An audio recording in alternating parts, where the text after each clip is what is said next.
people come into work, especially some of maybe the newer generations.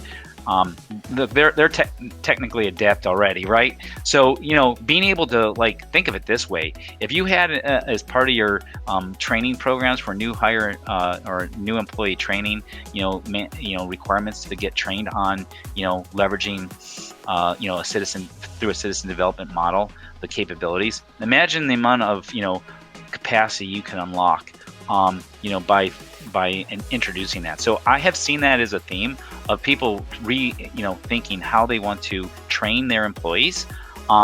But with that being said, we all recognize, and there's probably those in the audience listening to this who say, well, yes, but don't there need to be guardrails and controls? So so that you have an effectively managed program around citizen developers. So I think it's kind of a 1-2 punch.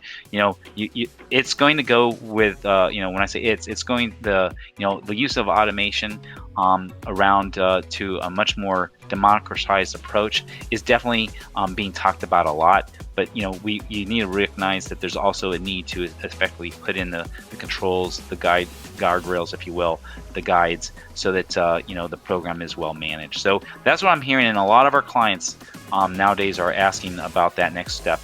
It's just part of the maturity process that they're going through as they're advancing their IA programs.